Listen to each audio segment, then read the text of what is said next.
বললাম, আমি বললাম লা তাখাও, এ মুসা ভয় করো না, কারণ ওদের সাথে পৃথিবীর সব আছে, একটা জিনিস নাই, তাহলে ওদের সাথে আল্লাহ নাই। মুসা তুমি টেনশন করবে না, তোমার সাথে কিছু নাই, কিন্তু তোমার সাথে আছে স্বয়ং আসমানের মালিক আল্লাহ।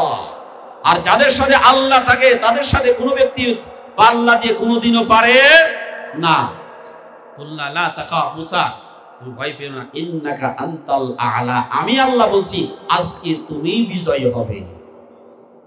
কালকে সকালবেলা পান্তা ভাত খাওয়ার পরে সুবহানাল্লাহ কই, আজকে বিজয় হবে কে? জোরে বলেন কে? আজকে মুসা তুমি বিজয় হবে, ওরা বিজয় হবে না।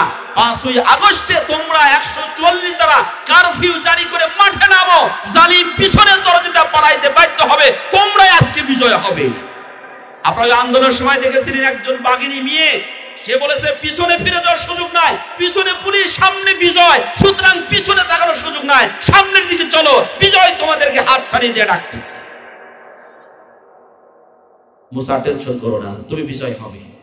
ওয়াল মা ফি ইয়ামিনিকা তালকাফ মা সানাউ, আল্লাহ বলেন মুসা তোমার হাতে যে লাঠিটা আছে না, এই লাঠিটা শুধু ছেড়ে দাও, টেনশন করার দরকার নাই।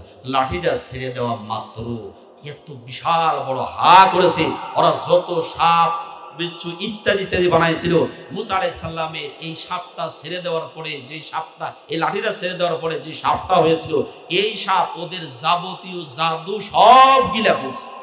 সুবহানাল্লাহ বলেন, সব গিলে ফেলছে।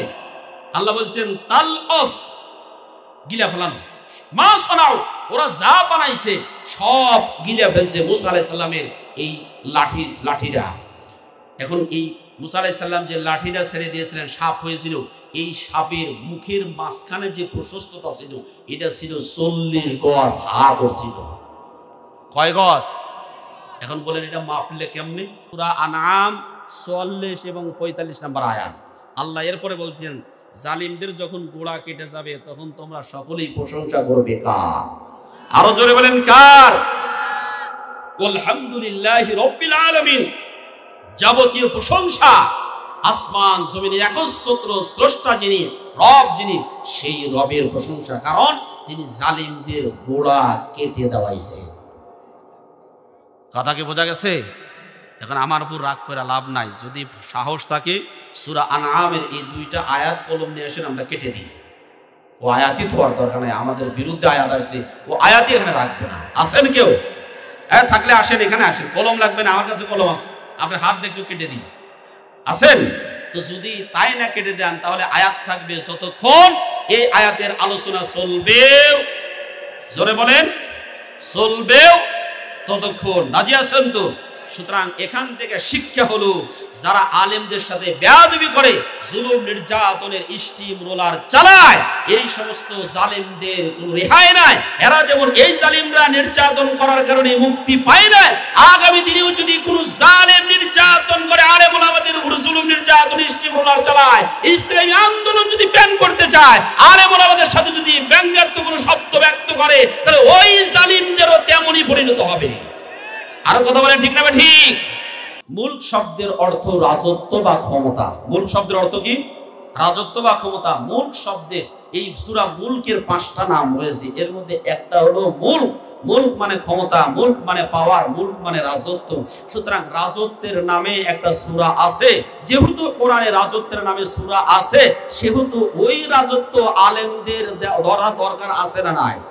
জরুরি আছে না নাই? রাজত্ব একমাত্র পরিচালনা করবে আলেমরা, যারা কোরআনের জ্ঞান রাখে তারাই একমাত্র রাজত্ব পালন করবে। যাদের ভিতরে কোরআনের জ্ঞান নাই, ওদের আসলে রাজত্ব করার অধিকার নাই। কথা বলেন ঠিক না ঠিক? সম্মানিত উপস্থিতি, মুহতারাম এসেছেন, আর আমরা সামনের দিকে যেতে চাচ্ছি না। পরিশেষে আপনাদেরকে একটি কথা বলে আমি শেষ করছি। আমার প্রিয় ভাইয়েরা, আপনারা একটু বলেন, এই আসমান তৈরি করেছেন কে? জমিন তৈরি করেছেন কে? আমাদের তৈরি করেছেন কে? সুতরাং যে আল্লাহ আসমান তৈরি করেছেন, জমিন তৈরি করেছেন, আমাদেরকে তৈরি করেছেন, সেই আল্লাহর আইন দিয়ে বাংলার এই জমিনটা শাসন করার জন্য যদি সেকেন্ড টাইমে আবার রক্ত দিতে হয়, জীবনের তাজা রক্ত দেওয়া হলেও আল্লাহর জমিনে দিন কায়েম করার জন্য কারা কারা রাজি আছেন? হাত তুলে আল্লাহকে দেখান। বাংলাদেশে একজন প্রখ্যাত মুফাসসিরে কোরআন ছিলেন, যাকে কোরআনের পাখি, কোরআনের বুলবুলি বলা হয়। যিনি 53টি বছর পর্যন্ত কোরআন থেকে কোরআনে কথা বলেছেন। কোরআন ব্যাখ্যা করার 5টা সিস্টেম আছে, পদ্ধতি আছে। এর মধ্যে সবচেয়ে উত্তম যে পদ্ধতি সেটি হচ্ছে তাফসীরুল কোরআন বিল কোরআন। কোরআনের এক আয়াতের ব্যাখ্যা অপর আয়াতে আছে। এই আয়াতের ব্যাখ্যা আরেকটা আয়াতের মাধ্যমে যিনি ব্যাখ্যা করেছেন, যেনার আলোচনা শুনে হাজারো যুবক টাকনুর নিচে প্যান্ট পরা বাদ দিয়ে তারা টাকনুর উপরে প্যান্ট পরা শুরু করে দিয়েছে। হাজারো যুবক যারা ইসলামী আন্দোলন শিখেছে, কার্ল মার্কস, লেনিন, মাও সেতুংয়ের জীবন ব্যবস্থা তারা পদদলিত করে একমাত্র আল্লাহর আইন দিয়ে জীবন রাঙ্গাইতে হবে, এই বিশ্বাস তারা অন্তরে পোষণ করেছে। কলেজ বিশ্ববিদ্যালয়ে পড়ার পরেও তার আলোচনা শোনার জন্য অধীর আগ্রহান্বিত হয়ে থাকতেন। চাতক পাখির ন্যায় তাকিয়ে থাকতেন। ওনার যখন মাহফিল হতো, তাফসীর হতো, সেই সময় আগের দিন লোকজন এসে দইলা বানিয়ে নিয়ে সামনে জায়গাতে বসে সেটা খেয়ে থাকতেন। দইলা খাওয়ার পরে যাতে পেশাব পায়খানা না লাগে এই জন্য দইলা খাইতেন। আগে যারা নাড়া কাটতে যাইতো তারা দইলা নিয়ে যাইতো, তাই না? এইরকম আমরা শুনেছি ওনার মাহফিলে দইলা বানিয়ে নিয়ে আসতেন, কারণ খাবার দাবার খাইতে যাওয়ার সময় পাওয়া যাবে না। লক্ষ লক্ষ মানুষ, যেমন বর্তমানে ডক্টর মিজানুর রহমান আজহারি হাফিজাহুল্লাহ, ওনার মাহফিলে গত কয়েকদিন আগে হলো সিলেটে, তার আর আগে হয়েছে আদ্দিন ফাউন্ডেশন কর্তৃক যশোরে। সেখানে প্রায় 20 থেকে 25 লক্ষাধিক লোক উপস্থিত হয়েছিল।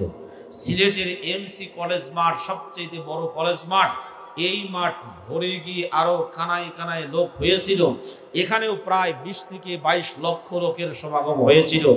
সামনে আরো কয়েকটা জায়গায়, পটুয়াখালীতে ডক্টর শফিকুল ইসলাম মাসুদ, নাম শুনেছেন? ডক্টর শফিকুল ইসলাম মাসুদ ভাই, ওনার এলাকাতে মাহফিল হবে। সম্মানিত উপস্থিতি, এই জায়গাগুলোতে লক্ষ লক্ষ লোক হতো শুধুমাত্র তার মুখ নিঃসৃত বাণী শোনার জন্য। এই আলেমে দ্বীনের যখন জনপ্রিয়তা আকাশচুম্বী হয়ে গেল, একজন মানুষকে টাকা দেওয়া লাগে না, পয়সা দেওয়া লাগে না, বরং নিজের পকেটের টাকা খরচ করে তার মুখ নিঃসৃত বাণী শোনার জন্য মানুষ শত শত মাইল দূর থেকে চলে আসতো। এমনকি বিদেশ থেকে পর্যন্ত আল্লামা দেলাওয়ার হোসেন সাঈদীর কথা শোনার জন্য আসতো। যখন জনপ্রিয়তা আকাশচুম্বী হয়ে গেল, সেই সময় বাংলাদেশের একজন আলেম নামে জালেম, আলেম নামের কলঙ্ক, পীর নামের কলঙ্ক নজিবুল বাশার মাইজ ভান্ডারী কয়েকদিন আগে মরে গেছে। আপনারা দেখেছেন, কয়েকদিন আগে মৃত্যুবরণ করেছে। 2010 সালে ধর্মীয় অনুভূতিতে আঘাত হানার কারণে তার বিরুদ্ধে মামলা করে। আর এই ভারতের সেবা দাসিনী, রক্তক্ষেক, খুনি, স্বৈরাচারী, আলেম ওলামা বিদ্বেষী ইসলামী আন্দোলনকে হত্যাকারী এই জালিম সরকার তাকে সেই মামলায় গ্রেফতার করে 1-2টি বছর নয় 13টি বছর পর্যন্ত তাকে জেলখানার মধ্যে আবদ্ধ করে রেখেছিল। জেলখানার মধ্যে আবদ্ধ করে রেখেও তাদের কলিজা ঠান্ডা হয় নাই। শেষ পর্যন্ত তাকে চিকিৎসার নামে হত্যা করেছে। আমরা আজকে রামেশ্বর গাজীর মাহফিল থেকে এই কথা বলতে চাই, তোমরা একজন আলেমকে হত্যা করো নাই, আল্লামা দেলাওয়ার হোসেন সাঈদীকে হত্যা করো নাই। একজন আলেমকে হত্যার মধ্য দিয়ে বাংলার এই জমিন থেকে তোমাদের অস্তিত্ব বিলীন করে দিয়েছো। আর প্রিয় ভাইরা, শুধু তাই না, আল্লামা দেলাওয়ার হোসেন সাঈদী তিনি জীবিত থাকা অবস্থায় কথা বলেছিলেন, আমার রক্ত নিয়ে যদি কেউ সিনেমিনি খেলে, একজন আলেমের রক্ত শুধু রক্ত না, একজন আলেমের রক্ত হলো বিষ। এই বিষ যারা পান করবে সহ্য করতে পারবে না। এই কথা বলার পরে উনি 2023 সালের 24 আগস্ট না 15 আগস্ট, হ্যাঁ 15 আগস্টে তাকে চিকিৎসার নামে হত্যা করা হয়েছে। ঠিকমতো জানাজাও পড়তে দেওয়া হয় নাই। আমার প্রিয় ভাইরা, 15 আগস্টে তাকে হত্যা করার পরে 1 বছর যাইতে না যাইতেই 5 আগস্টে ওদের শুধু পতন হয় নাই, পিছনের দরজা দিয়ে পালাইতে বাধ্য হয়েছে। আলেমের বদ্ধ তাদের কবুল হয়েছে। এখান থেকে শিক্ষা গ্রহণ করতে হবে।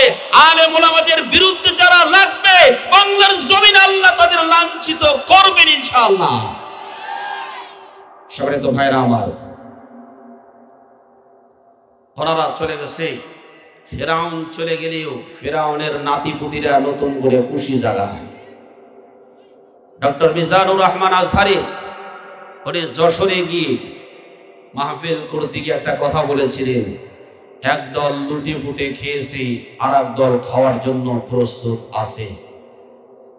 বলেছিলেন কিনা? আচ্ছা, উনি কি কোনো দলের নাম বলেছে? দলের নাম বলেছে? দলের নাম বলে নাই। এখন মাসির উপর কে রে মা আমি গরু খাই নাই, যদি এই কথা কেউ গায়ের উপরে টেনে নেয় তাহলে বুঝতে হবে এরাই হলো 1 নম্বর আসামি। কথা ঠিক না ঠিক? এই আলেম যখন এই কথা বলেছেন, তিনি সচেতন করেছেন 2000 ছাত্রের রক্তের বিনিময়ে যেই জমিনটা আমরা নতুন করে স্বাধীন করেছি, এই দেশটা লুটে পুটে কাউকে খেতে আর দেওয়া হবে না। সচেতন করলেন।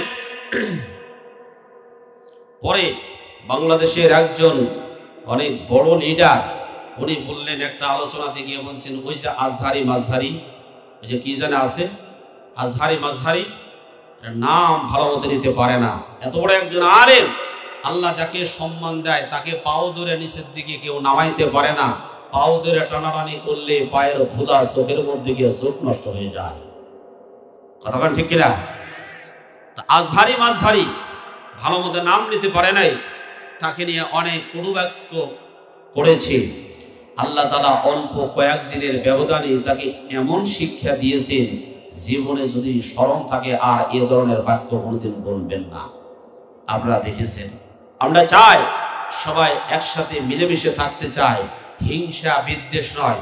বাংলাদেশের সংবিধানে পররাষ্ট্রনীতির ক্ষেত্রে আছে friendship to all, none to malice, সবার সাথে বন্ধুত্ব, কারোর সাথে শত্রুতা নয়। আমরা বাংলাদেশের মানুষ সবাই একসাথে থাকতে চাই, কিন্তু যদি আলেম বিদ্বেষী আলেম ওলামাদের ব্যাপারে বিরূপ মন্তব্য করে, আগে এক শ্রেণীর জালেমরা আলোচনা করতে গেলে মাইক কেড়ে নিয়েছে, এখনো আমরা তাদের উত্তরসূরিদেরকে দেখি তারাও আলোচনার সময় অনেক জায়গাতে আলেমদের সাথে বেয়াদবি করে। কথাখান ঠিক কিনা? আমরা এই কথা বলতে চাই, মান আদালি ওয়ালিয়ান ফাকাদ আযানতুহু বিল হারব। বিশ্বনবী তার হাদিসের মধ্যে বর্ণনা করেছেন, কোন একজন ব্যক্তি যদি আমার ওলির বিরুদ্ধাচরণ করে, আমার ওলি আমার বন্ধুর যদি বিরুদ্ধাচরণ করে, খারাপ আচরণ করে, ওই ব্যক্তির বিরুদ্ধে আমি আল্লাহ স্বয়ং যুদ্ধের ঘোষণা দিয়ে যায়। আমার প্রিয় ভাইরা, এই জন্য আলেমদের বিরুদ্ধে কোন ব্যক্তি যদি বিরুদ্ধাচরণ করে, স্বয়ং আল্লাহ তাদের বিরুদ্ধে যুদ্ধের ঘোষণা দিবেন। আল্লাহর সাথে যুদ্ধ করলে আমরা প্রথমবারে না পারলেও দ্বিতীয়বারে তো পারবো। আসলে এখানে মানুষজন কম হয়েছে, এই জন্য আমরা পারবো না। আর আমাদের হাতে তেমন কোনো অস্ত্রও নাই, আছে শুধু ইট পাটকেল আর ঢেল, এছাড়া তার কিছু নাই। এগুলো দিয়ে আল্লাহর সাথে যুদ্ধ করে পারা যাবে না। বাংলাদেশের সেনাবাহিনী, আর্মি বাহিনী, নৌবাহিনী, এদের কাছে অনেক মারণাস্ত্র আছে। সবাইকে একসাথে নিয়ে যদি আল্লাহর বিরুদ্ধে যুদ্ধ ঘোষণা করি তাহলে পারবো না? তা হবে না। আচ্ছা, আমাদের দেশে আসলে অত আধুনিক অস্ত্র নেই। রাশিয়া, ফ্রান্স, চীন, জাপান, আমেরিকা, এগুলো রাষ্ট্রকে নিয়ে যদি একসাথে আল্লাহর বিরুদ্ধে যুদ্ধের ঘোষণা দিই তখন তো পারবো, তাও হবে না। তার মানে সারা পৃথিবীর সমস্ত শক্তি একত্রিত যদি করা যায়, তারপরেও আল্লাহর শক্তির তুলনায় এ শক্তি কিছুই না। কথা ঠিক না ঠিক? যেমন নবী মুসা আলাইহিস সালাম এবং ফেরাউন, এই নবী মুসা আলাইহিস সালাম যখন ফেরাউনকে দাওয়াত দিতে গেলেন, তিনি বললেন, ফেরাউন তুমি রবের প্রতি ঈমান আনয়ন করো, আমার এবং তোমার রব একই রব, কোনো ধরনের ভেদাভেদ নাই, সুতরাং ওই রবের প্রতি তুমি আনুগত্য প্রদর্শন করো। যখন এই কথা বলল, ফেরাউন বলল, আবার আমি বাদ দিয়ে রব কি আছে? আমি ছাড়া আবার কোনো রব আছে নাকি? আমি তো রব। মুসা আলাইহিস সালাম বলেন, না, আমারও রব তোমারও রব, সেই রবের প্রতি ঈমান আনয়ন করো। এই কথা বলার পরে ফেরাউন তেলে বেগুনে জ্বলে গেল, না, তা হতে পারে না, আমি ছাড়া আর কোন রব এই পৃথিবীতে নাই। এই কথা বলার পরে বাস শেষ পর্যন্ত ফেরাউন নবী মুসা আলাইহিস সালামকে অত্যাচার শুরু করলেন, তাকে হুমকি দামকি অনেক কিছুই দিলেন। কি হুমকি দামকি দিলেন?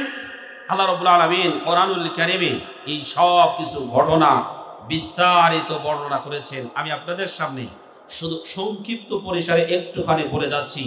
সূরা তাহা, কোন সূরা? সূরা তাহা 3 নম্বর রুকু, তাহার 55 নম্বর আয়াত থেকে নিয়ে এই আলোচনা শুরু হয়েছে। লম্বা কাহিনী রয়েছে, অত বেশি কাহিনী বলার সুযোগ নেই, এখান থেকে আলোচনা শুরু হয়েছে। তিনি বলেছেন মিনহা খালাকনাকুম ওয়া ফিহা নুঈদুকুম ওয়া মিনহা নুখরিজুকুম তারাতান উখরা। আমরা কোরআনের এই আয়াতটাকে মাটি দেওয়ার দোয়া বানাইছি। আসলে এটা মাটি দেওয়ার দোয়া না। এটা কি মাটি দেওয়ার দোয়া? মাটি দেওয়ার দোয়া না। এখান থেকে শিক্ষা গ্রহণ করতে হবে। মিনহা মানে এই মাটি থেকে, খালাকনাকুম তোমাদেরকে সৃষ্টি করেছি, ওয়া ফিহা নুঈদুকুম আবার এই মাটির মধ্যে তোমাদেরকে রেখে দিব, ওয়া মিনহা নুখরিজুকুম তারাতান উখরা আবার থার্ড টাইমে এই মাটি থেকে তোমাদেরকে উঠানো হবে। আচ্ছা, এখানে দ্বিতীয় নাম্বার যে কথা বলা হলো, তোমাদেরকে মাটির মধ্যে আবার ফেরত নিয়ে আসবো। যেই লোকটা বিমানে অ্যাক্সিডেন্ট করে ক্রাশ হয়ে পুড়িয়া ছারখার হয়েছে, ওর কোনো অস্তিত্ব পাওয়া যায় নাই, ও কোথায় ফিরে যাবে? কেমনে মাটির যাবে? ও তো উপরেই তো ছাই হয়ে গেছে, মাটি যাবে কেমনে? তাহলে আয়াতের অর্থটা ওর তো অস্তিত্বও নাই। অথবা আপনারা দেখেছেন এই বছরই এই ফ্যাসিস্ট জালিম সরকার পতন হওয়ার পরে ভারতে গিয়ে ওই সাইডের একটা বাঁধ খুলে দিয়েছিল, আপনারা দেখেছেন না? যে বাঁধটা তৈরি করার পরে এ পর্যন্ত কোনো সময় খুলে দেয় নাই, ভেঙে যায় নাই, কিন্তু এই জালিম ওখানে গিয়ে বিভিন্ন ষড়যন্ত্র করতে গিয়ে তার মধ্যে এটা একটা করছে, বাঁধটা খুলে দাও, ওরা ডুবে মরুক, ওরা সব গোল্লাই যাক। যে পরিমাণ ক্ষতি হয়েছিল ওই পরিমাণ ক্ষতি অন্য কোনো সময় হয় নাই। ওই সময় আমার একটা ভিডিও ক্লিপ আছে, ওই সময় বাবা মারা গেছে, তার লাশ দাফন করার মতো কোনো জায়গা নাই, পানির ভিতরে ভেসে দিয়েছে, চিরকুটে লিখে দিয়েছে এটা আমার বাবার লাশ। মাটি না পাওয়ার কারণে, মাটি দিতে পারলাম না, শুকনা জায়গা না পাওয়ার কারণে কোনো সহৃদয়বান ব্যক্তি যদি পান তাহলে তাকে নিয়ে শুকনো জায়গাতে মাটি দিয়েন, আর ফোন নাম্বারটা দিয়ে দিলাম, আমাদেরকে একটু খবর দিন, আমরা বাবার কবরটা জিয়ারত করে আসবো। এখন এই লাশটা যদি কোনো জায়গায় মাটি না পায়, ভাসতে ভাসতে পানির মধ্যেই পৌঁছা যায়, তাহলে মাটির মধ্যে কেমনে যাবে? প্রশ্ন হয় কি হয় না? আছে না নাই? এক হুজুর ওয়াজ করতেছেন আর বলছেন যে আমি আলোচনা করা অবস্থায় কোনো প্রশ্ন করা যাবে না, প্রশ্ন করলে আমি ওয়াজ করব না। বিশেষ করে কওমি মাদ্রাসা যারা মানতেক পড়েছে, এই মানতেক পড়ুয়া ছেলেমেয়েরা যেন আমাকে প্রশ্ন না করে। হুজুর মানতেক ওলারা পেঁয়াজ ধরে বেশি, ঠিক আছে? তিনি ওয়াজ করতেছেন, করতে করতে বলছেন আসমান থেকে এমন একটা পাতা আছে যেই পাতাটা শুকনায় পড়লে বিশাল বড় বাস হয়ে যায়, আর যদি পানির মধ্যে পড়ে তাহলে বিশাল বড় নৌকা হয়ে যায়। এখন আরেকজন উঠে দাঁড়িয়ে বলতেছে হুজুর অর্ধেক পানিতে আর অর্ধেক শুকনাতে, তাহলে কি হবে বলেন? আমি না বলছি প্রশ্ন করা যাবে না। আসলে কি এটা ঠিক হলো?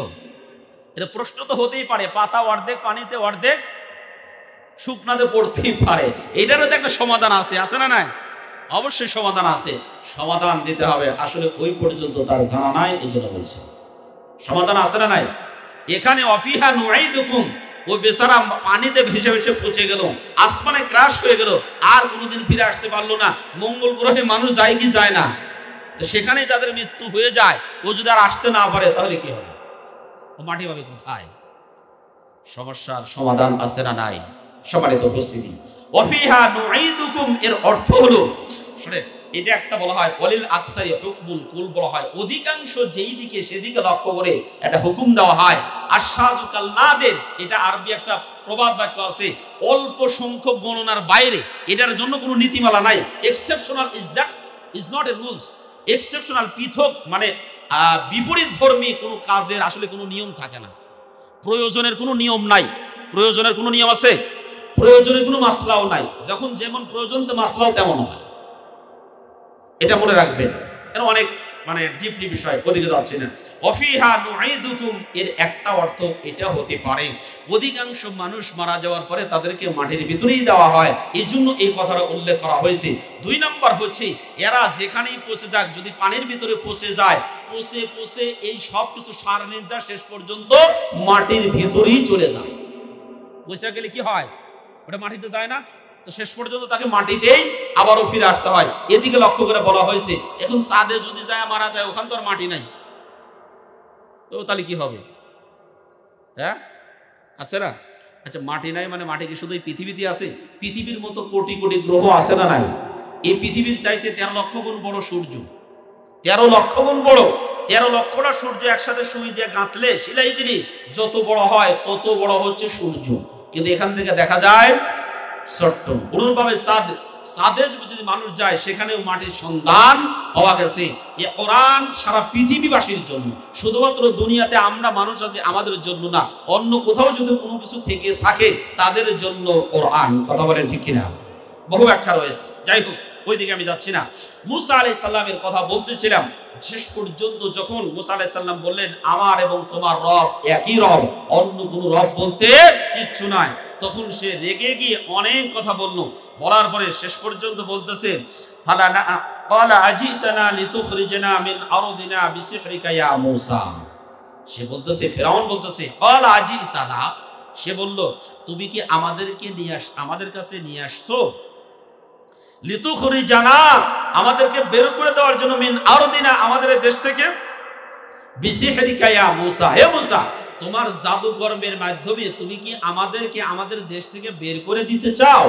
ফেরাউন মুসা আলাইহিস সালামকে বলছেন ফালানাতিয়ান্নাকা বিসিহরিন মিথলি, হে ফেরাউন, হে মুসা তুমি যত জাদু জানো তার চাইতে বড় বড় জাদুকর আমিও পারি। ফেরাউন বলছে। কে বলছে? ফেরাউন বলছে। যাই হোক, অনেক কথা নির্ধারণ হয়ে গেল। তাহলে ঠিক আছে, উভয়ের জাদু প্রদর্শন করার জন্য একটা তারিখ নির্ধারণ করা হলো, একটা সমাবেশ, একটা উন্মুক্ত জায়গা নির্ধারণ করা হলো। সেই জায়গাতে এসে প্রত্যেকে আপন আপন জাদুর জন্য প্রস্তুত নিয়ে আসছে। ফেরাউন করলো কি, মোটা মোটা রড, অনেক বড় বড় রড, লোহা লক্কর এগুলো নিয়ে আসলো। কারণ জাদুকরদেরই আছে যত মোটা রড হবে মজবুত হবে। আলাইহিস সালাম কিছুই নিয়ে আসেন না, আসছেন শুধু একটা লাঠি নিয়ে। কি নিয়া? এ জোরে বলেন কি নিয়া? শুধুমাত্র একটা লাঠি নিয়ে। লাঠির অনেক শক্তি রয়েছে। আপনাদেরকে একটুখানি বলি, এই যে ফ্যাসিস্ট জালিম বিরোধী আন্দোলন হয়েছিল, আমার কচিকাঁচা ছাত্র ভাইয়েরা এরা মাঠে ময়দানে নেমেছে, ছোট্ট একটা লাঠি নইলে ইটের টুকরা, আর ওই জালিম সরকারের হাতে ছিল AK-47। এরপরে পুলিশরা গুলি করেছে, আর হেলিকপ্টার থেকে, জলকামান থেকে বিভিন্নভাবে নির্যাতন করেছে। ওদের অনেক মজবুত শক্তিশালী অস্ত্র থাকার পরেও এই ছোট্ট ছোট্ট ছাত্রদের হাতের লাঠির কাছে এই জালিমরা পরাজিত হতে বাধ্য হয়েছে। আরো জোরে বলেন ঠিক নেবে ঠিক? ফেরাউনের উত্তরসূরিদের কাছে অনেক বড় লাঠি থাকতে পারে, রড থাকতে পারে, ওদের কাছে অস্ত্র থাকতে পারে। মুসার উত্তরসূরিদের অস্ত্র লাগে না, ওদের ঈমানই হচ্ছে সবচেয়ে বড় অস্ত্র। এই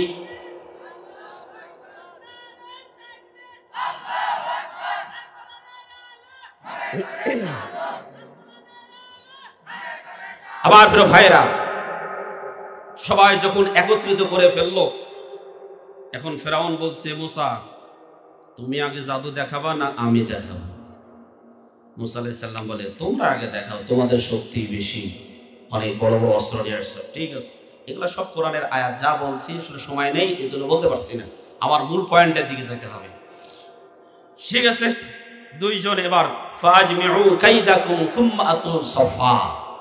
ফেরাউনেরা তাদের যত কায়দাকুন, কায়দুন মানে ষড়যন্ত্র, কায়দুন মানে চক্রান্ত, আল্লাহ ওদের এই লাঠিগুলোকে চক্রান্ত হিসেবে আখ্যায়িত করেছেন। সুতরাং এই যারা কুচি কাঁচাদেরকে দমন করার জন্য, আপনারা ভালো মতো জানেন সম্ভবত র্যাব বাহিনীও নিষিদ্ধ হতে পারে, কারণ এই গণহত্যার সাথে র্যাব বাহিনী সরাসরি জড়িত ছিল। আর যারা জড়িত ছিল তাদের অধিকাংশ হইল গোপাইলা। কথা কয় না? এদের অধিকাংশই গোপাইলা। এই যে বিজিবি, এদের নামও পরিবর্তন হতে পারে। আপনারা দেখেছেন গতকালকার সর্বদলীয় সংলাপ ছিল। এই সংলাপ সংবিধান পরিবর্তন করার জন্য, সংবিধানের যে তফসিল আছে এই তফসিলে বৈষম্য বিরোধী ছাত্র আন্দোলনের ভূমিকার শীর্ষক এই তফসিলের মধ্যে অন্তর্ভুক্ত করার জন্য সর্বদলীয় সবাইকে ডেকে ডক্টর ইউনূস একটা আলোচনা করেছে। এই জায়গাতে সবাই মোটামুটি গিয়েছেন আলহামদুলিল্লাহ। যদিও কোনো কোনো দল বলতে চেয়েছিলেন যে আমরা সেখানে যাব না, কিন্তু বাংলাদেশের স্রোতের বিপরীতে যদি কোনো ব্যক্তি যায়, এই জালিমকে যেমন ভাবে তাড়িয়েছে, এই কোন অভ্যুত্থানের বিপরীতে কোনো ব্যক্তি গেলে তাকেও বাংলার জনগণ তাড়িয়ে দিবে, থাকতে দিবে না। আমরা এটা দেখতে পাচ্ছি, কিছু কিছু আলামত দেখতে পাচ্ছি। তবে যদি এই পদক্ষেপ তারা গ্রহণ করে, নিজেদের পায়ে তারা নিজেরাই কুড়াল মারবে। আমরা তাদেরকে সুবুদ্ধির উদয় হোক, এটা দোয়া করি। শেষ পর্যন্ত আল্লাহ রাব্বুল আলামিন বললেন, ফিরাউন বলতেছে ফাজমিউ কাইদাকুম সুম্মা আতু সাফফা, তোমরা তোমাদের সব কায়দা ষড়যন্ত্র একত্রিত করে বলো। কায়দা মানে আমপারা কায়দা না, ষড়যন্ত্র। সুম্মা আতু সাফফা, এই অস্ত্রগুলো তাদের যে বড় বড় রডগুলো আছে সারি সারি করে রেখে দিল। ওয়াকাদ আফলাহাল ইয়াউমা মান ইসতাআলা, ফিরাউন বলছে আজকে সেই সবচেয়ে বড় সফল কাম হবে যে বিজয়ী হবে। মুসার উপরে যে বিজয় হবে সে সবচেয়ে বড় সফল কাম হবে। যাই হোক, ক্বালু ইয়া মুসা, তারা বলল হে মুসা, ইম্মা আন তুলকিয়া ওয়া ইম্মা আন নাকুনা আউওয়ালা মান আলকা, হে মুসা তুমি আগে জাদু দেখাবা না আমরাই দেখাবো? মুসা আলাইহিস সালাম বলতেছেন ক্বালা বাল আলকু, তোমরাই দেখাও বাস।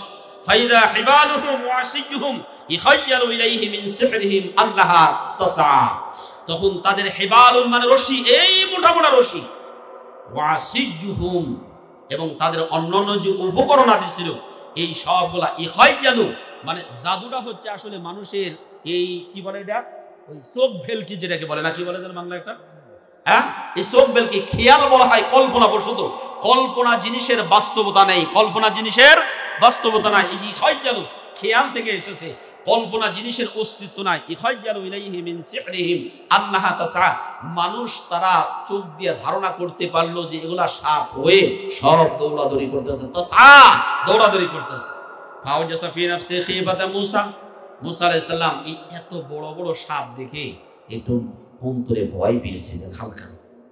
আল্লাহ তাআলা বললেন, আমি বললাম লা তাখাও, এ মুসা ভয় করো না, কারণ ওদের সাথে পৃথিবীর সব আছে, একটা জিনিস নাই, তাহলে ওদের সাথে আল্লাহ নাই। মুসা তুমি টেনশন করবে না, তোমার সাথে কিছু নাই, কিন্তু তোমার সাথে আছে স্বয়ং আসমানের মালিক আল্লাহ।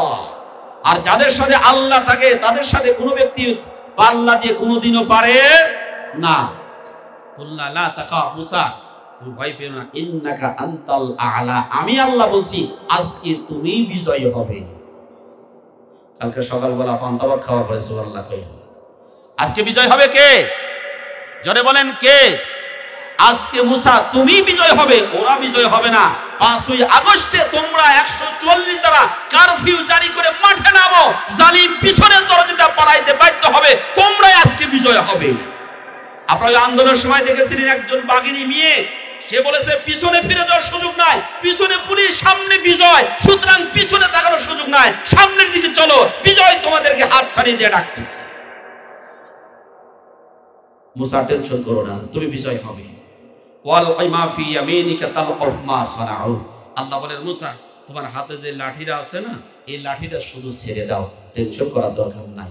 লাঠিটা ছেড়ে দেওয়া মাত্র এত বিশাল বড় হা করেছে, ওরা যত সাপ বিচ্ছু ইত্যাদি ইত্যাদি বানাইছিল, মুসা আলাইহিস সালামের এই সাপটা ছেড়ে দেওয়ার পরে, যে সাপটা এই লাঠিটা ছেড়ে দেওয়ার পরে যে সাপটা হয়েছিল, এই সাপ ওদের যাবতীয় জাদু সব গিলে ফেলছে।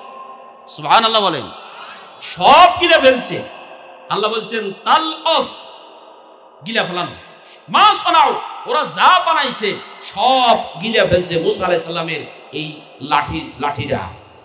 এখন এই মুসা আলাইহিস সালাম যে লাঠিটা ছেড়ে দিয়েছিলেন, সাপ হয়েছিল, এই সাপের মুখের মাঝখানে যে প্রশস্ততা ছিল এটা ছিল 40 গজ, হা করছিল। কয় গজ? এখন বলেন এটা মাপলে কেমনে?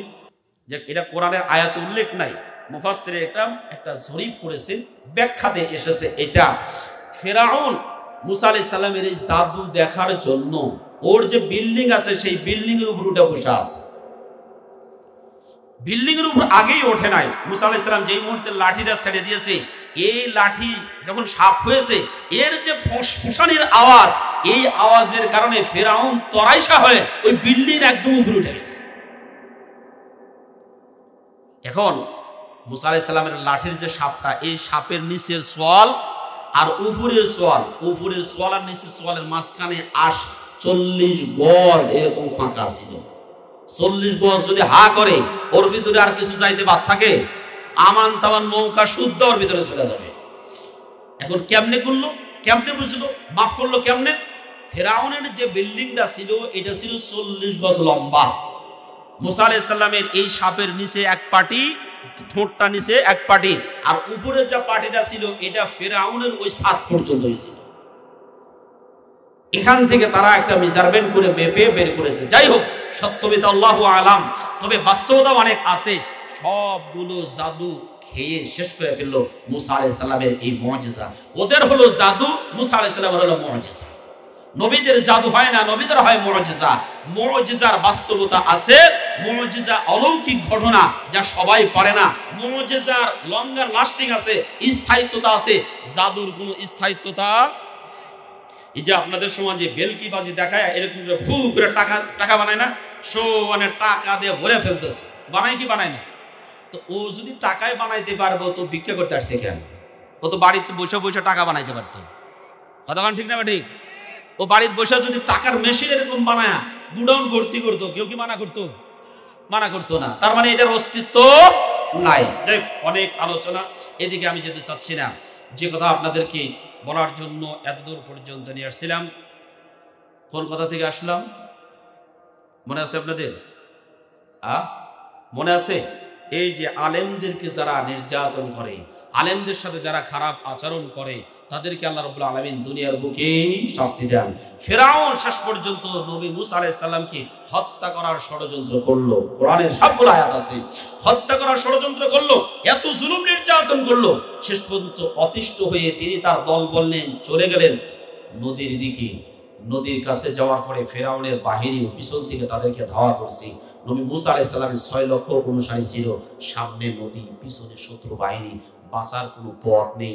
এমত অবস্থায় মুসা আলাইহিস সালামের কিছু অনুসারীরা দেখে বলতেছে, নবী মুসা, এতদিন পর্যন্ত গাপটি গুপটি মেরেছিলাম, কেউ জানে না যে আমি জামাত ইসলাম করি, এটা জানে না।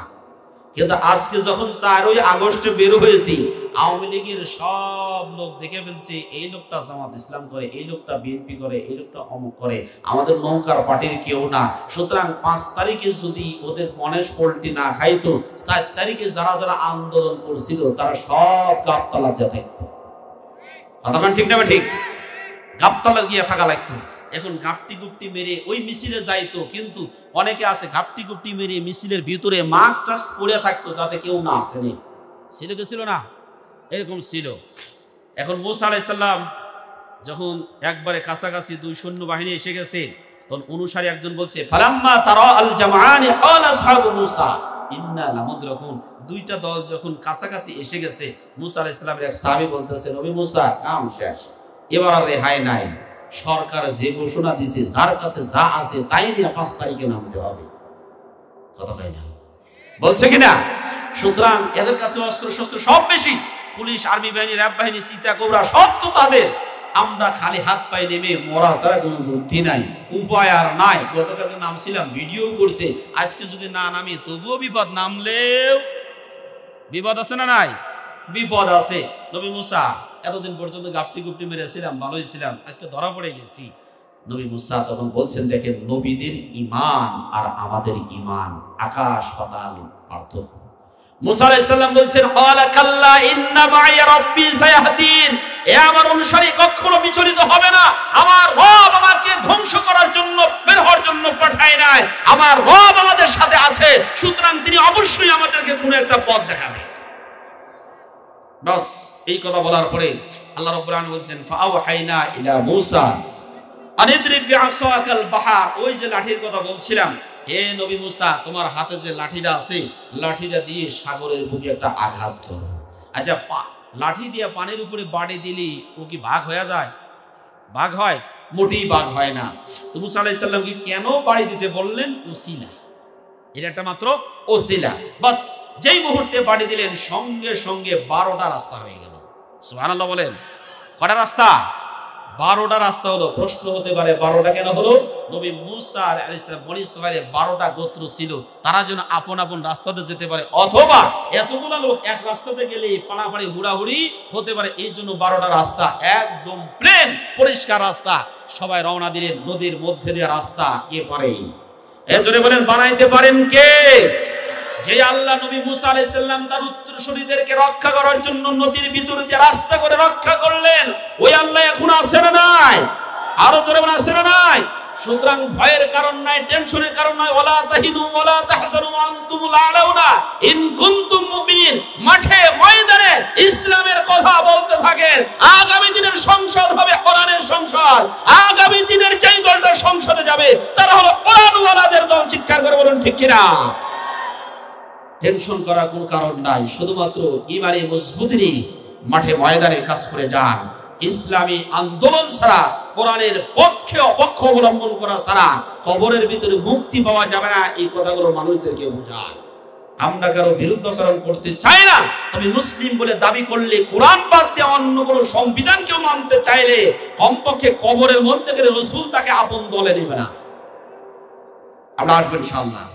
যাই হোক, শেষ পর্যন্ত ওনারা রাস্তার মধ্যে চলতেছেন। অর্ধেক রাস্তা যাওয়ার পরে ফেরাউন এবার আসছে, কাছাকাছি আসছে। এসে এবার দেখতেছে যে না, এ তো খুব সুন্দর রাস্তা, কিন্তু ও তো জানে ও কোন যেটা খোদা। ফেরাউন জানে না? জানে। একই জানুয়ারিতে নির্বাচন করলো, প্রথমে বললো 28%, কেন ওয়াদা হবে না 40%, কারণ বলে দিনই ঠেকাই কি। কতক্ষণ ঠিক না বা ঠিক? এরা জানে যে আমরা কিভাবে এখানে এসেছি, কেউ না জানলে ওনারা খুব ভালো মতে জানে। চোরের মন বন্ধু বন্ধু কি পুলিশ পুলিশ। ফেরাউন বলতেছে আমি কোন যেটা খোদা এটা আমি ভালো করে জানি। এর নামতে চাচ্ছিল না, কিন্তু কিছুদিন পূর্বে যখন নীল নদের পানি শুকিয়ে গেল, এই যে মিশরে যে নীল নদ, এই একটা নদীর পানি দিয়ে গোটা মিশর চলে। ওখানে আমার কয়েকজন স্টুডেন্ট আছে, ওদের সাথে মাঝে মাঝে কথা হয়। নীল নদের পানি দিয়েই সবকিছু ওরা করে। সেখানে নীল নদের পানি যখন শুকিয়ে গেল, ফেরাউন গুহার মধ্যে গিয়ে এমন কান্না শুরু করলো, বলল আল্লাহ তুমি যে আল্লাহ এটা আমি জানি, কিন্তু আমার ক্ষমতার দরকার, আমার পাওয়ারের দরকার। সুতরাং নীল নদের পানি তুমি জারি করে দাও, আমার ক্ষমতার দরকার। আল্লাহ রাব্বুল আলামিন জিবরিল আমিনকে পাঠিয়ে দিলেন, ঠিক আছে নীল নদের পানি দিব, তবে তোর সাথে একটা চুক্তি হয়ে যায়। কি? এই নীল নদের পানি এত কষ্ট করে তুই আমার কাছ থেকে নেওয়ার পরে যারা পান করবে খাবে, এরা এরা তোর পূজা, এই পূজারা যদি তোর বিরুদ্ধাচরণ করে তাহলে এদের শাস্তি কি হবে? ডাক দেওয়া বলে তাদের শাস্তি হলো এদেরকে এই নীল নদের পানির মধ্যে সুবায়া সুবায়া মারতে হবে। জিবরিল আমিন সাথে সাথে বললেন তাহলে একটু কাগজে লিখে দাও। ঠিক আছে, কাগজে লিখে দিল, স্বাক্ষর করে দিল। আল্লাহ রাব্বুল আলামিন বললেন জিবরিল আমিন এটা সংরক্ষণ করো। ঠিক আছে, সংরক্ষণ করলো। এবার যখন ওই যে নদীর কাছে আসছে, নদীর কাছে আসার পরে এখন নামতে চাচ্ছে না। আল্লাহ রাব্বুল আলামিন বললেন জিবরিল আমিন যাও, একটা মাদি ঘোড়া নিয়ে তার সামনে নেমে যাও। যেই মুহূর্তে মাদি ঘোড়া নিয়ে জিবরিল আমিন নেমে গেছে, ফেরাউনের ঘোড়াও নামছে, পিছনে পিছনে যত সৈন্যবাহিনী আছে সবাই অজান্তেই নেমে পড়েছে। ফেরাউনের মনে নাই যে এটা সাগর, আমি ডুবে মরবো, এটার মনে নাই। আল্লামা দেলোয়ার হোসেন সাঈদী কথা বলেছিলেন, জালিমরা তাদের রক্ষার জন্য সব পথ বন্ধ করে, কিন্তু যেই পথে তাদের পতন হবে এই পথটা তারা বন্ধ করতে ভুলে যায়। আল্লাহ রাব্বুল আলামিন তাদের মুখ ফসকে বলে দিয়েছে এই কথা, যারা আন্দোলন করছে, এই ভালো মতো খেয়াল করেন, যারা কোটা বিরোধী আন্দোলন করছে এরাই সব জ্ঞানী, আর যারা এই কোটা নিয়ে আসছে, একটা কথা বলছিল না যে এই কোটা বিরোধী যারা আন্দোলন করছে এরা সব রাজাকারের বাচ্চা, বলছিল কিনা? এরা সব রাজাকারের বাচ্চা। এই কথা প্রধানমন্ত্রী মুখ দিয়ে আল্লাহ নিজে বলাইছে। যেই মুহূর্তে বলছে রাজাকারের বাচ্চা, বাংলাদেশের সবচেয়ে সুনামধন্য বিশ্ববিদ্যালয় রাজশাহী ঢাকা বিশ্ববিদ্যালয়ের ছাত্ররা একের পর এক স্লোগান দিল, আমি কে তুমি কে, রাজাকার রাজাকার। এই গোটা 15 বছর যে শব্দ দিয়ে ব্যবসা করছে, এই ব্যবসা একবারে শেষ। কথাটা ঠিক না ঠিক? এই একটা পথ, এই যে শব্দটা বর্ণনা করেছি, এই শব্দের মাধ্যমেই আল্লাহ তাআলা তার পতন ঘটায়া ছাড়ছেন। আল্লাহ ঘটাবেন এই জন্য শব্দ বের করেছেন। আবার আর একজন আল্লাহ হবে আছে না নাই বলেছে, চাচাকে আর খুঁজে পাওয়া যাচ্ছে না, কোথায় গেল? হ্যাঁ, ওনারা বলছে এদেরকে শায়েস্তা করার জন্য অমুক দলই যথেষ্ট, এদেশের সেনাবাহিনীর দরকার নাই, পুলিশের দরকার নাই, এই কথা বলে আবার মারা গেছে, আবার ধরা খাইছে এরা। সম্মানিত উপস্থিতি, আমরা অনেক দূর পর্যন্ত চলে আসছি, এই কথাটা বলেই শেষ করছি। নবী মুসা ফেরাউন এবার মাঝপথে যখন গেল, আল্লাহ রাব্বুল আলামিন সাগরকে বললেন যেভাবে পৃথক হয়েছিলে আমার আদেশে এবার একত্রিত হয়ে যা। ওয়াজাওয়াজনা বিবানি ইসরাঈল আল বাহরা ফাতবাহুম ফিরাউন ওয়া জুনুদুহু বাগিয়াও ওয়া আদওয়া।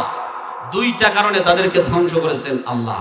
আল্লাহ রাব্বুল আলামিন বলেন মুসা আলাইহিস সালাম তার অনুসারীদেরকে বার করে দিলাম, আর ফিরাউনের গোষ্ঠীদেরকে বাগিয়ান অবাধ্যাচরণ ওয়া আদওয়া আল্লাহর ওলিদের বিরুদ্ধে শত্রুতা পোষণ করার কারণে তাদেরকে পানির মধ্যে সুবায়া সুবায়া মারলাম। আমার প্রিয় বাবাজিরা, এবার দেখেন, খেয়াল করেন তো, খুব মজার বিষয়।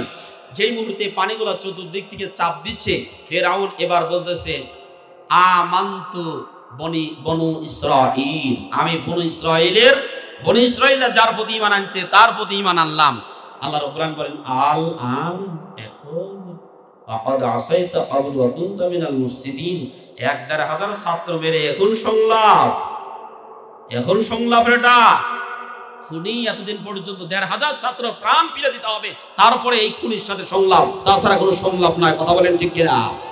আল আন, এখন আকাদ আসাইতা ক্বাবলু, ইতিপূর্বে সব মেরে সাফ করে ফেলছো, আল্লাহর ওলিদেরকে ফাঁসির কাস্টে ঝুলিয়েছো, নিরপরাধ মানুষদেরকে হত্যা করেছো, ইসলামী আন্দোলন ব্যান করার জন্য ষড়যন্ত্র করেছো, এগুলাকে ফিরে দাও। তারপরে এর আগে কোনো সংলাপ না। ছাত্ররা এই কথা বলেছে, ওরা কোরআন পড়ে এই জন্য জানে। কথা ঠিক না ঠিক? আল আন আকাদ আসাইতা ক্বাবলু ওয়া কুনতা মিনাল মুফসিদিন। খুব ভালো মতো খেয়াল করেন, 11 নম্বর পারা সূরা ইউনূসের মধ্যে এই আয়াতে কারিমাগুলো আল্লাহ রাব্বুল আলামিন দিয়েছেন। আমি একটু আপনাদেরকে আয়াতে কারিমা বলে দিই, তাহলে মজা পাবেন। আল্লাহু আকবার। সূরা ইউনূসের 90, 91, 92 নম্বর আয়াত আপনারা পড়ে নেবেন, খুব ভালো মতো খেয়াল করেন। বাস এই কথা বলার পরে ফেরাউন পানি খাচ্ছে, ঈমান তার কবুল হলো না। ফেরাউন পানি খাচ্ছে, এমত অবস্থায় জিবরিল আমিন ওই কাগজটা নিয়ে ফেরাউনের সামনে ধরেছে। দেখেন তো কি লেখা আছে স্যার?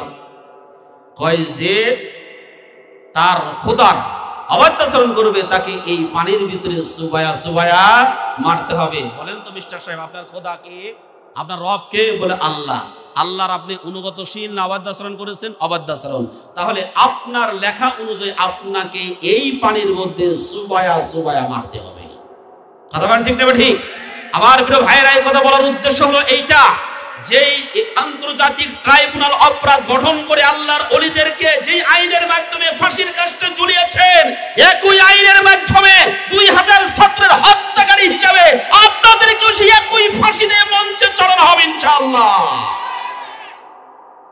একই আইনের মাধ্যমে বিচার হবে, কোনো পার্সেন্টেজ করা চলবে না, কোনো ধরনের ছাড়ও না, কোনো বাড়াবাড়িও করা হবে না। আমার প্রিয় বাবাজিরা, শেষ পর্যন্ত যায় ফেরাউনের গোষ্ঠী সব সাফ হয়ে গেল। আমি এই আয়াত থেকে নিয়ে এখান থেকে একটা কথা বলে ওইদিকে চলে যাই। আমার প্রিয় বাবাজিরা, আমরা চেয়েছিলাম পদত্যাগ। আল্লাহ বলে নারে বোকা, যে পরিমাণ অপরাধ করেছে ওদের পদত্যাগ হবে না, ওদের করতে হবে দেশ ত্যাগ। কথাটা ঠিক না ঠিক? এটা আমার কথা না, কোরআন থেকে বলার পরে যদি কারো চুলকানি হয় একটু মলম কিনে দিয়ে। আল্লাহ রাব্বুল আলামিন বলেন ফালাম্মা নাসু মা ذكروا به فتحنا عليهم أبواب كل شيء حتى إذا فرحوا بما أوتوا أخذناهم بغتة فإذا هم مبلسون. الله أكبر. الله رب العالمين সূরা আনআম 5 নম্বর রুকু 7 নম্বর পারা 12 নম্বর পৃষ্ঠার প্রথম নম্বর লাইন 44 নম্বর আয়াত রব্বুল আলামিন তিনি ডাকতে বলছেন ফালাম্মা মানে অতঃপর যখন নাসু মানে তারা ভুলে গেল মা যুক্তিরু বিহি আল্লাহ যেই বিষয়ে তাদেরকে উপদেশ দিয়েছেন, যেইগুলো পালন করার জন্য নির্দেশনা দিয়েছেন, যেই আইনগুলো তাদেরকে মানার জন্য নির্দেশনা দিয়েছেন, যেই সমস্ত কাজ থেকে তাদেরকে বিরত থাকার জন্য আল্লাহ নির্দেশনা দিয়েছেন, এই সমস্ত ব্যক্তিগুলো সেই নির্দেশনাগুলো ফলো করলো না, মানলো না, বরং আল্লাহ রাব্বুল আলামিন ওদেরকে নির্দেশনা দিয়েছিল নিরপরাধ কোনো ব্যক্তিকে হত্যা করা যাবে। আরো জোরে বলে, নিরপরাধ কোনো ব্যক্তিকে হত্যা করা যাবে না। এটা জঘন্যতম অপরাধ। 70টি কবিরা গুনাহ রয়েছে, 70 প্রকারের কবিরা গুনাহ। এই 70 প্রকারের কবিরা গুনার মধ্যে একটি কবিরা গুনাহ হলো যারা নিরপরাধ মানুষদেরকে হত্যা করে, কোনো কারণ ছাড়াই ব্যক্তিগত স্বার্থ চরিতার্থ করার জন্য যারা হত্যা করে।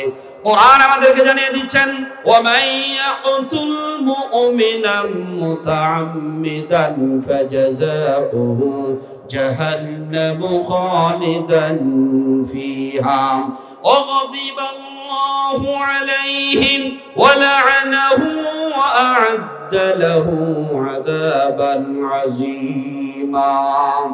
সূরা নিসা 13 নম্বর রুকু, 5 নম্বর পারা, 12 নম্বর পৃষ্ঠা, 7 নম্বর লাইনে 93 নম্বর আয়াতের মধ্যে আল্লাহ রাব্বুল আলামিন জানিয়ে দিলেন, যেই ব্যক্তি ইচ্ছাকৃতভাবে কোনো মুমিন ব্যক্তিকে ব্যক্তিগত স্বার্থে হত্যা করবে, নিজেদের চেয়ারকে পাকাপোক্ত করার জন্য হত্যা করবে, অথবা কোনো ভিনদেশী ব্যক্তিদের স্বার্থ রক্ষা করার জন্য হত্যা করবে, আল্লাহ রাব্বুল আলামিন বলেন ওদের জন্য আমি 5 ধরনের গজবের ব্যবস্থা করে দিয়েছি। এর মধ্যে 1 নাম্বার গজব হলো ওরা নামাজ পড়তে পারে, হজ করতে পারে, যাকাত দিতে পারে, আবার মাথায় পট্টিও বাঁধতে পারে, এরপরে ফজরের সময় হলে আবার যায় নামাজ আর তাসবিহ বুঝতে পারে। কথা কয় না? আছে না নাই? এইরকম ব্যক্তি যারা হবে ইচ্ছাকৃতভাবে ব্যক্তিগত স্বার্থ হাসিল করার জন্য নিরপরাধ কোনো মানুষকে কেউ ব্যক্তি যদি হত্যা করে, আল্লাহ 1 নম্বরে ওকে জাহান্নামে দিবেন। ফাজাযাউহু জাহান্নাম, ওর পানিশমেন্ট হলো জাহান্নামে যাবে। এই জাহান্নামের মধ্যে ওরা স্থায়ীভাবে থাকবে, ফিরে আসতে পারবে না। ওয়াগাদিবাল্লাহু আলাইহিম, 3 নম্বরে আল্লাহ তাদের উপর রাগান্বিত হয়ে যাবেন। 4 নম্বরে ওয়ালানাহু, আল্লাহ তাদের উপরে লানত দিবেন। 5 নম্বরে ওয়া'আদ্দা লাহু আযাবান আযীমা, আল্লাহ তাদের জন্য কি পরিমাণ শাস্তির ব্যবস্থা করে রেখেছেন আল্লাহই ভালো জানে। আমার প্রিয় বাবাজি একটু খেয়াল করেন তো, আল্লাহ এগুলো নিষেধ করে দিলেন, কিন্তু না বিদেশি কোনো এজেন্ডা বাস্তবায়ন করার জন্য ওরাই বাংলাদেশের সবচেয়ে ভালো মানুষ, যারা নিরপরাধ মানুষ, যারা দুইটা মন্ত্রণালয় পরিচালনা করার পরে 5 পয়সা আজ পর্যন্ত দুর্নীতি ধরতে পারে নাই, এদের চাইতে আল্লাহর ওলি আর কোথাও খুঁজে পাওয়া যাবে না। সাধারণত একটা মসজিদের কেশিয়ার হলে হিসাব মিলাইতে পারে না। কতক্ষণ ঠিক না বেটি? আর এত বড় 3টা মন্ত্রণালয় পরিচালনা করেছেন। 1 নম্বরে কৃষি মন্ত্রণালয় পরিচালনা করেছেন শহীদ আমিরে জামাত মতিউর রহমান নিজামী। এই মন্ত্রণালয়টা ভঙ্গুর অবস্থায় ছিল। বেগম খালেদা জিয়া যখন দেখলেন এই জায়গাতে মতিউর রহমান নিজামীকে দিলে ভালো লাভ করতে পারবে, ভালো অবস্থান করতে পারবে, বেগম জিয়া তাকে দিয়ে দিলেন সেখানে। 2 বছর যাইতে না যাইতে যখন চাঙ্গা হয়ে গেল, এই দিকে লক্ষ্য করলো, দেখলো যে শিল্প মন্ত্রণালয় ধ্বংস হয়ে যাচ্ছে। মতিউর রহমান নিজামী রহমাতুল্লাহ আলাইহিকে আবার শিল্প মন্ত্রণালয় দায়িত্ব দিলেন। আবার প্রিয় বাবাজিরা, দায়িত্ব দেওয়ার পরে 3 বছরের মধ্যে এই মন্ত্রণালয়টা ভালো হয়ে গেল, চাঙ্গা হয়ে গেল। এরপরে আলী আহসান মোহাম্মদ মুজাহিদ রহমাতুল্লাহি আলাইহি, ওনাকে দেওয়া হলো কি মন্ত্রণালয়? সমাজ কল্যাণ মন্ত্রণালয়। এই সমাজ কল্যাণ মন্ত্রণালয়ে দুর্নীতির আখড়া। এখানে যদি 100 টাকা স্যাংশন হয়, 5 টাকার কাজ হয়, বাকি 95 টাকা শেয়ার। উনি আসার পরে 1 টাকা পর্যন্ত দুর্নীতি কোনো ব্যক্তি ধরতে পারলো না। কৃষি মন্ত্রণালয়, সমাজ কল্যাণ মন্ত্রণালয়, এরপরে বাণিজ্য মন্ত্রণালয়, এই 3টা মন্ত্রণালয় এত সার্চ দিয়েছে, বিন্দু পরিমাণে 1 টাকা 1 পয়সার এবং ঘুষ দুর্নীতি বের করতে পারে নাই। এদের চাইতে আল্লাহর ওলি দেশপ্রেমিক আর কোথাও খুঁজে পাওয়া যাবে? মোটেই খুঁজে পাওয়া যাবে না। প্রিয় বাবাজিরা খেয়াল করেন, এই জালিম বাদশা যখন ক্ষমতায় আসলো, ভারতের র গ্রুপ পরামর্শ দিল, ভারতের সব এজেন্ডা বাস্তবায়ন করার জন্য দেখলো কারা সবচাইতে দেশপ্রেমিক। খুঁজে খুঁজে র এজেন্ট যারা আছে, এই র বের করতে পরে করলো সবচাইতে দেশপ্রেমিক হলো বাংলাদেশ জামাত ইসলামী। এরা হলো সবচাইতে বেশি দেশপ্রেমিক। তা বর্তমানে বাংলাদেশের মানুষ ভাড়ে আরে টের পেয়েছে। কতক্ষণ ঠিক না ঠিক? তারা ভালো মতো বুঝতে পেরেছে কারা সবচাইতে দেশপ্রেমিক, দেশের জন্য কারা জীবন দিতে পারে, দেশের উন্নয়নের জন্য কারা জীবন দিতে পারে, দেশের স্বার্থ যদি নষ্ট হয়ে যায় তাহলে কারা জীবন দিতে পারে। এরা বর্তমানে বাংলাদেশের মানুষের কাছে প্রমাণ হয়েছে। এই বাংলাদেশ নতুন করে 5ই আগস্টে স্বাধীন হওয়ার পরে আজ অবধি প্রায় 4 মাস পার হয়ে গেল, বাংলাদেশ জামাত ইসলাম এবং ছাত্র শিবিরের একটা ছেলের বিরুদ্ধে 2 টাকারও কোনো সাদাবাজির কোনো রিপোর্ট নাই। কথা বলেন ঠিক না ঠিক? আছে নাই? অন্য একটা দল দেখান তো, আপনি দেখান, আমি ওখানে যাব। যদি ভালো দল থেকে থাকে তো আপনি আসবেন না কেন? আপনি বলবেন হুজুর মাহফিল করতে আসছেন নাকি দলের ক্যানভাস করতে আসছেন? হ্যাঁ, আমি দলের ক্যানভাস করতে আসছি। আল্লাহ যেই দলের কথা বলেছেন ওই দলের কথা বলতে হবে। এটাই হলো আমার পলিটিক্স, এটাই হলো আমার রাজনীতি। আপনি যদি তারপরেও ভিন্ন দিকে তাকান তাহলে আসুন আপনাকে আমি কোরআন দিয়ে বুঝাইয়া দিই। কোরআনের পরিভাষায় আল্লাহর কাছে দল হলো 2টা।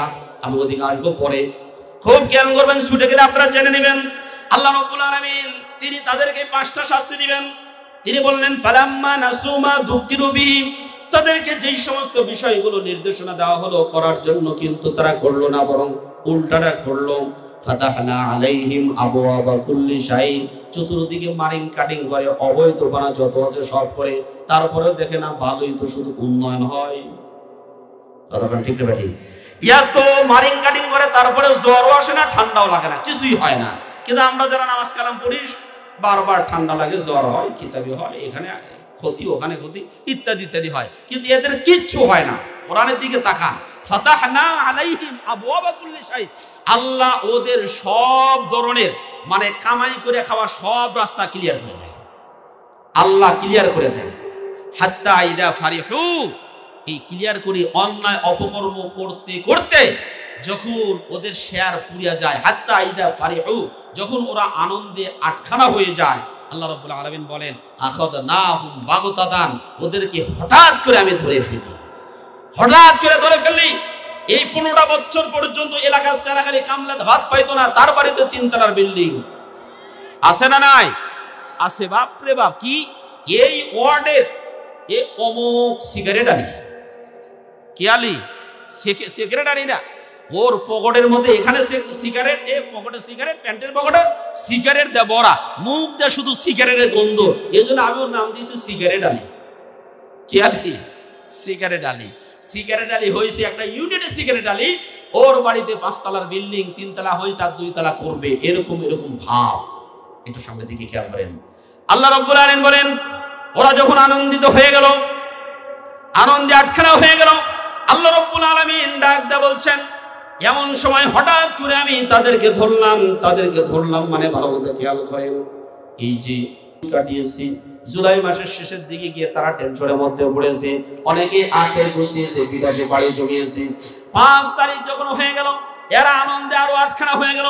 আমাদের মতো একটা দলকে তারা ব্যান করবে, আমাদের মতো একটা দলকে তারা আন্দোলন করে নামাবে, তা হতে পারে না। চতুর্দিক থেকে অস্ত্র শস্ত্র নিয়ে যখন নেমে পড়লো, 12টার পর পরে শোনা গেল আপা তোমাদের ধুইয়া চলে গেছে। কথাগণ, হাত্তা ইদা ফারিহু বিমা উতু, ওদের যে ধন সম্পদ আছে এটা আনন্দিত হলো, এটা নিয়ে আখাযনাহুম বাগতাতান, হঠাৎ করে আমি তাদেরকে ধরলাম। যেই মুহূর্তে তারা চলে গেছে, এই খবর শুনলো, দিশাহারা হয়ে গেল, আপা চলে গেছে, আমাদের আর কোনো উপায় নাই, ব্যাংক থেকে টাকা তুলতে পারি নাই, বিদেশে মেয়েদেরকে পাঠাইতেও পারি নাই, পালাইতেও পারতেছি না। এই মুহূর্তে যদি জনগণ আমাদেরকে দেখতে পাই তাহলে শেষ করে দিবে। কতক্ষণ ঠিক না ঠিক? হাত্তা ইদা ফারিহু বিমা উতুম আখাযনাহুম বাগতাতান ফাইদা হুম মুবলিসুন, এরা হতাশ হয়ে গেল, নিরাশ হয়ে গেল, টেনশনের মধ্যে পড়ে গেল। ওরা দিক বিদিক পাচ্ছে না, এখন কি করবে, একুল নাই ওকুল নাই, কারণ আপা নাই। আপা না থাকার কারণে তারা টেনশনের মধ্যে পড়ে গেল। আল্লাহ রাব্বুল আলামিন বলছেন না এতটুকু দিয়ে শেষ হবে না, এরপরে আয়াত আরো শক্তিশালী আয়াত, ফাকুতিআ দাবিরুল কওমিল্লাযীনা যালামু ওয়ালহামদুলিল্লাহি রাব্বিল আলামিন। আল্লাহু আকবার। সূরা আনআমের 45 নম্বর আয়াতের মধ্যে আল্লাহ রাব্বুল আলামিন জানিয়ে দিলেন ওরা যেই পরিমাণ অপরাধ করেছে, ওরা শাপলা চত্বরে আলেমদেরকে হত্যা করেছে। আলেমদেরকে শুধু হত্যাই করে নাই, মহান সংসদে দাঁড়িয়ে সূরা ফাতিহার মতো মিথ্যা কথা বলছে। এভাবে এই শাপলা চত্বরে কোনো গোলাগুলি হয় নাই, হত্যা হয় নাই। যারা শুয়েছিল তারা নাকি রং মাখায়া শুয়েছিল, হায়রে বিলেন। কথা কয় না? এত বড় মিথ্যু শত শত ছাত্রদেরকে, কোরআনের হাফেজদেরকে গুলি করে শেষ করেছেন। আল্লামা দেলোয়ার হোসেন সাইদী রাহমাতুল্লাহ আলাইহিকে 2013 সালের ফেব্রুয়ারি মাসে যখন রায় দিল, একের পরে এক পাখির মতো গুলি করে হত্যা করলো 253 জন মানুষকে। শুধু তাই না, 2006 সালের 28 অক্টোবরে তারা হত্যা করে লাশের উপরে মিছিল করেছে, আনন্দ করেছে। একটা পশু কোনোদিন এমন আচরণ করতে পারে না আমার প্রিয় বাবাজিরা। এরপরে দেশের সবচাইতে ভালো ভালো মানুষগুলোকে তারা ফাঁসিতে দিয়ে শেষ করে দিয়েছে। মায়ের কোল থেকে নিয়ে নিরপরাধ সন্তানকে তুলে নিয়ে ক্রস ফায়ার দিয়ে হত্যা করে, এরপরে আবার চোখ দুটো পর্যন্ত উপড়ে ফেলেছে। ঝিনাইদহের সেই শিবিরের ছেলেটাকে তাকে হত্যা করেছে, 2 চোখটা উপড়ে ফেলেছে। তার মা দৃশ্যটা দেখে আসমানের দিকে তাকিয়ে দু চোখের পানি ছেড়ে দিয়ে বলে, রব্বুল আলামিন, যারা আমার সন্তানের সাথে এমন খারাপ আচরণ করেছে তোমার কাছে বিচারে দিলাম, এদের পরিণতি যদি এর চেয়ে তো খারাপ হয়। আল্লাহ বেঁচে আছেন না ঘুমাইছেন? জোরে বলে আল্লাহ ঘুমাইছেন না জাগ্রত আছেন? আল্লাহ কি শোনেন?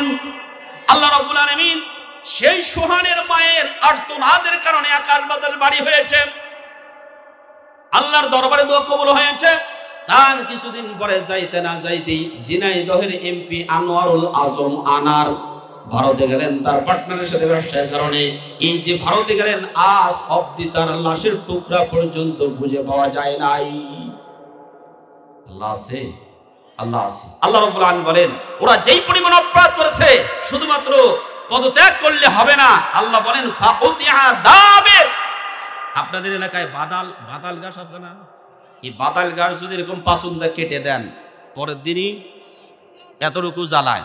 কলা গাছ যদি কাঁচি দিয়ে কেটে দেন, পরের দিনই এতটুকু জ্বালায়। কিন্তু খোসায় খোসা যদি গোড়া উপড়ে ফালান, ও কি আর জ্বালাবে? এরপরে কলা গাছের যদি মোতা সুদ্ধা তুলে ফালান, ও কি আর জ্বালাবে? আল্লাহ বলেন, ওরা পদত্যাগ করলে ওরা বাদাল গাছ কেটে দেওয়ার মতো হতো না। ওরা শুধু পদত্যাগ করলে হবে না, ফাউতিয়া কেটে দেওয়া হয়েছে দাবের মানে গোড়া। আল কওমিল্লাযীনা যালামু, জালিমদের গোড়া আল্লাহ কেটে দিয়েছেন। তার মানে এই জালিম যদি পলায়ন না করতো, এদের গোড়া কাটতো না। কথা বলেন ঠিক না ঠিক? এ আমার কথা না, আপনারা ভালো মতো খুলে নেন সূরা আনআম ৪৪ এবং ৪৫ নম্বর আয়াত। আল্লাহ এরপরে বলছেন, জালিমদের যখন গোড়া কেটে যাবে তখন তোমরা সকলেই প্রশংসা করবে কার? আরো জোরে বলেন কার? আলহামদুলিল্লাহি রাব্বিল আলামিন। যাবতীয় প্রশংসা আসমান জমিনের একচ্ছত্র স্রষ্টা যিনি, রব যিনি, সেই রবের প্রশংসা, কারণ তিনি জালিমদের গোড়া কেটে দেওয়াইছে। কথা কি বোঝা গেছে? এখন আমার উপর রাগ করে লাভ নাই। যদি সাহস থাকে সূরা আনআমের এই দুইটা আয়াত কলম নিয়ে আসেন, আমরা কেটে দিই। ও আয়াতই তো আর দরকার নাই, আমাদের বিরুদ্ধে আয়াত আসছে, ও আয়াতই এখানে রাখবো না। আসেন কেউ? হ্যাঁ থাকলে আসেন, এখানে আসেন। কলম লাগবে না, আমার কাছে কলম আছে, আপনি হাত দিয়ে একটু কেটে দিই। আসেন তো। যদি তাই না কেটে দেন, তাহলে আয়াত থাকবে যতক্ষণ এই আয়াতের আলোচনা চলবেও, জোরে বলেন চলবেও, ততক্ষণ। রাজি আছেন তো? সুতরাং এখান থেকে শিক্ষা হলো, যারা আলেমদের সাথে বেয়াদবি করে, জুলুম নির্যাতনের স্টিম রোলার চালায়, এই সমস্ত জালিমদের কোনো রেহাই নাই। এরা যেমন এই জালিমরা নির্যাতন করার কারণে মুক্তি পায় না, আগামী দিনেও যদি কোনো জালিম নির্যাতন করে, আলেম ওলামাদের উপর জুলুম নির্যাতন স্টিম রোলার চালায়, ইসলামী আন্দোলন যদি ব্যান করতে চায়, আলেম ওলামাদের সাথে যদি ব্যঙ্গাত্মক কোনো শব্দ ব্যক্ত করে, তাহলে ওই জালিমদেরও তেমনই পরিণত হবে। আরো কথা বলেন ঠিক না ঠিক? মুলক শব্দের অর্থ রাজত্ব বা ক্ষমতা। মুলক শব্দের অর্থ কি? রাজত্ব বা ক্ষমতা। মুলক শব্দে এই সূরা মুলকের 5টা নাম রয়েছে, এর মধ্যে একটা হলো মুলক। মুলক মানে ক্ষমতা, মুলক মানে পাওয়ার, মুলক মানে রাজত্ব। সুতরাং রাজত্বের নামে একটা সূরা আছে। যেহেতু কোরআনে রাজত্বের নামে সূরা আছে, সেহেতু ওই রাজত্ব আলেমদের ধরা দরকার আছে না নাই? জরুরি আছে না নাই? রাজত্ব একমাত্র পরিচালনা করবে আলেমরা, যারা কোরআনের জ্ঞান রাখে তারাই একমাত্র রাজত্ব পালন করবে। যাদের ভিতরে কোরআনের জ্ঞান নাই, ওদের আসলে রাজত্ব করার অধিকার নাই। কথা বলেন ঠিক না ঠিক? সম্মানিত উপস্থিতি, মুহতারাম এসেছেন, আর আমরা সামনের দিকে যেতে চাচ্ছি না। পরিশেষে আপনাদেরকে একটি কথা বলে আমি শেষ করছি। আমার প্রিয় ভাইয়েরা, আপনারা একটু বলেন, এই আসমান তৈরি করেছেন কে? জমিন তৈরি করেছেন কে? আমাদের তৈরি করেছেন কে? সুতরাং যে আল্লাহ আসমান তৈরি করেছেন, জমিন তৈরি করেছেন, আমাদেরকে তৈরি করেছেন, সেই আল্লাহর আইন দিয়ে বাংলার এই জমিনটা শাসন করার জন্য যদি সেকেন্ড টাইমে আবার রক্ত দিতে হয়, জীবনের তাজা রক্ত দেওয়া হলেও আল্লাহর জমিনে দিন কায়েম করার জন্য কারা কারা রাজি আছেন? হাত তুলে আল্লাহকে দেখান। লিল্লাহি তাকবীর। আল কোরআনের আলো